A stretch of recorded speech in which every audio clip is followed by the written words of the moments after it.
Hola students, welcome back to another video. This is our final Spanish class for the year.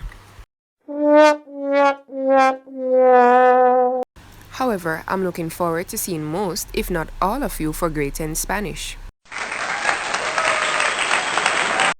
You got a handout about letter writing, so that's our focus for today. But first, let's talk about the exams.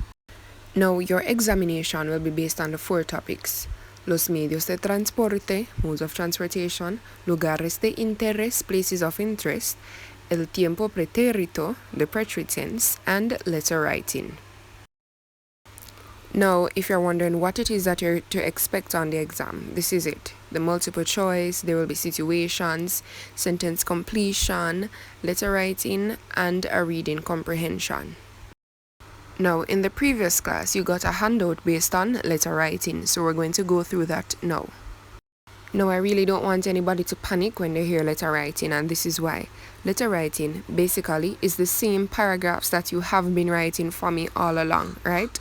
La única diferencia, the only difference is that now you're going to include the address and the date and the greeting and the closure that is needed for a letter, alright? But more or less it's the same paragraphs that you have been writing. Now here on the screen I have a sample of a letter writing outline, or what we would call a letter writing prompt. You would have seen something like this before in the handout. Now you're going to see something very similar to this on the examination, right? So you're going to have it has the instructions, the scenarios, and everything that you should include in the letter. So this says, using the outline as a guide, write in Spanish a letter of no more than 130 to 150 words. Don't drop down when you see that word limit, right? Don't worry, you will be able to write that amount of words. It says, your new Cuban pen pal would like to spend the Christmas holidays with you in Jamaica, but he or she would like to know about the places of interest in your country. Write a letter which includes the following details, and we're going to do this letter together today. The address and the date, it should be written in the same line. I know you're accustomed to in English where you'd write, for example, Duncan's in one line, then Duncan's P.O., and then Trelawney in another line, then the date in another line. Well, for the letter that you'll be writing in Spanish, the address and the date should be written in the same line. So you're going to write the address first, followed by a comma, and then you're going to put the date. The date is written just as how you would head up your books in Spanish. And students, por favor, please do not translate your address, right? So if it is Trelawney, it is just Trelawney. There is no El or La Trelawney or El Montego Bay, none of that. Now, if you look carefully, you'll notice that the address and the date, it is to the top right-hand corner. All right, so just as how I have it here, this is how I expect to see it in your letters. Now, after we have our address and our date, we have our greeting. Now, the greeting should be on the left-hand side, all right? Now, the greeting in Spanish, it can either be querido or querida. Now, we use querido ending with an O if you're writing the letter to a male, and we use querida if you're writing the letter to a female. Now, in our letter that we're doing together, notice I have querido Pedro. Who can tell me why is it that I have querido there? Now, if you said it's because Pedro is a male, then you are correct.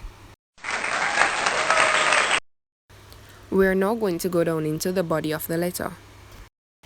There are 2 phrases that you can use to begin your letter. You can begin with any of them.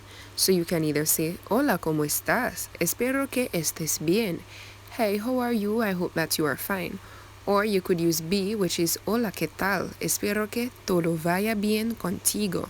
Meaning, hey, what's up? I hope everything is going well for you or well with you. So whether you want to use A or B, that is fine. So pick anyone to begin the body of your letter. So after you have that sentence, you are then going to continue with any one of these phrases. Both of these phrases mean, I am writing to tell you about, and then whatever it is that you're writing to tell the person about, that is what you would put there on the line. So you can either use te escribo para decirte sobre, whatever it is, or estoy escribiendo para decirte sobre, and then you put whatever it is. Remember, both of these phrases mean the same thing. So let's now add it to our letter. So notice I start off with Hola, ¿cómo estás? Espero que estés bien. Hey, how are you? I hope that you are fine.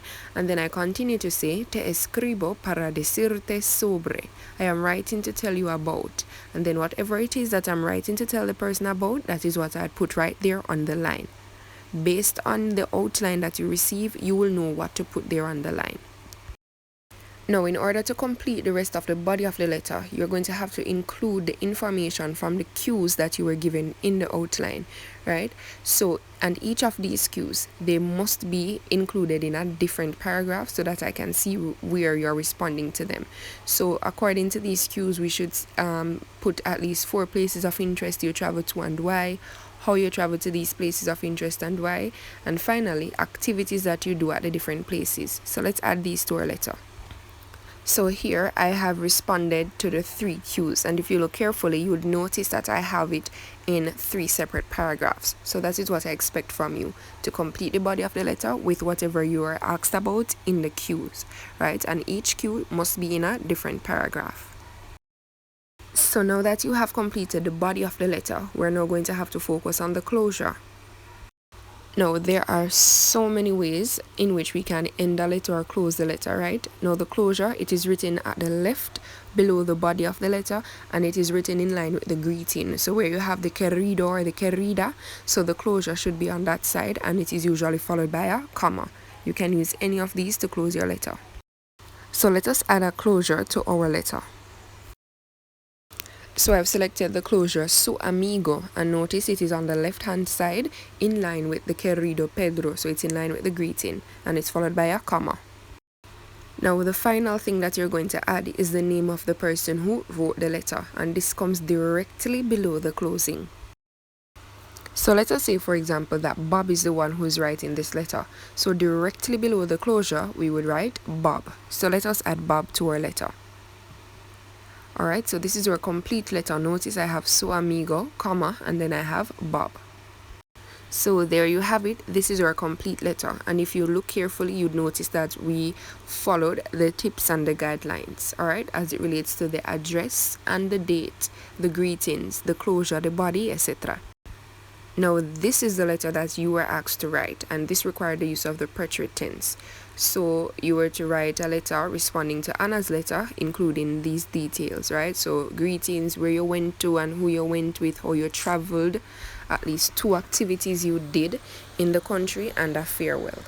So now that we have revised the tips and everything together, everyone should be able to complete this letter. So please complete it and upload it to Google Classroom. Adios.